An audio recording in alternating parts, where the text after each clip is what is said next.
വികാസങ്ങളാണ് ഇനി. Gulf focus news in brief.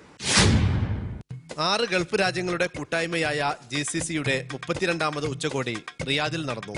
സുപ്രധാനമായ ഒട്ടേറെ ചർച്ചകൾക്ക് ഉച്ചകോടി വേദിയായി. ജോർദാൻ, മൊറോക്കോ എന്നീ രാജ്യങ്ങൾക്ക് GCCയിൽ അംഗത്വം നൽകുന്നതിനുള്ള പ്രാഥമിക നടപടികൾക്ക് ഉച്ചകോടി രൂപം നൽകി. ഈ രാജ്യങ്ങളിലെ വികസന പദ്ധതികൾക്ക് ധനസഹായം നൽകാൻ GCC ഉച്ചകോടി തീരുമാനിച്ചു. അംഗരാജ്യങ്ങൾ തമ്മിലുള്ള സഹകരണം കൂടുതൽ ശക്തമാക്കുന്നതിനുള്ള ഒട്ടേറെ തീരുമാനങ്ങളും ഉച്ചകോടിയിൽ കൈക്കൊണ്ടു. ലോകമെങ്ങുമുള്ള ക്രിസ്മസ് ആഘോഷങ്ങളിൽ പ്രവാസി മലയാളികളും പങ്കുചേർന്നു.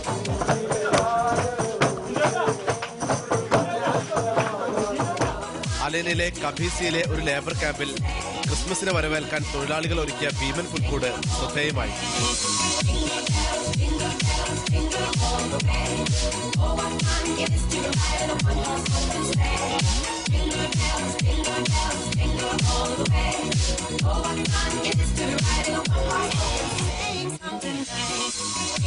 ഒരു മാസത്തിലേറെ സമയമെടുത്താണ് അൽറിം ഹോസ്പിക്കോ കമ്പനിയിലെ ജീവനക്കാർ പുൽക്കൂട് ഒരുക്കിയത്.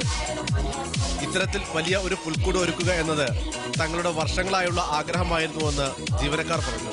ഒരു മാസത്തോളമായി എന്ന് പറഞ്ഞാൽ ഇത് പെരുന്നാളിന് മുമ്പ് തീരുമാനിച്ച പ്രോഗ്രാമാണ്. 3 മണി തുടങ്ങി രാവിലെ 7 മണി തുടങ്ങി 3 മണി വരെ ഡ്യൂട്ടി ചെയ്യുന്ന ആൾക്കാർ സംഘമായിട്ട് ചേർന്ന് രാവിലെ രാത്രിയില്ല പകലില്ല എന്ന് പറഞ്ഞവരെ ഞങ്ങൾ 3 മണിക്ക് ശേഷം ഞങ്ങൾ ഇവിടെ വന്നിട്ട് ഒത്തൊരുമിച്ച് ഞങ്ങൾ അങ്ങനെ ചെയ്തെടുത്തതാണ്. ക്രിസ്ത്യൻസ്, മുസ്ലിംസ്, ഹിന്ദുസ് അങ്ങനല്ല, എല്ലാവരും ചേർന്നുണ്ടാക്കിയ ഒരു സംരംഭം. അതായത് ഞങ്ങൾക്ക് നമ്മൾ നാട് വിട്ട് ഇവിടെ വന്ന് ഗൾഫിൽ വന്ന ശേഷം എല്ലാവരും കൂടെ കൂടിയിട്ട് ഒരു സന്തോഷം അത് ഞങ്ങൾ ഉണ്ടാക്കിയെടുത്തു. So I'm happy that they have come up with something really good.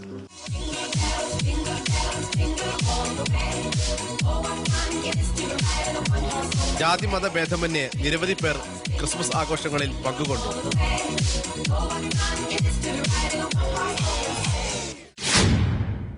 മുല്ലപ്പെരിയാറിന്റെ പേരിൽ നടക്കുന്ന സംഘർഷത്തിനെതിരെ റാസൽ ഖൈമയിൽ ചേതന സാംസ്കാരിക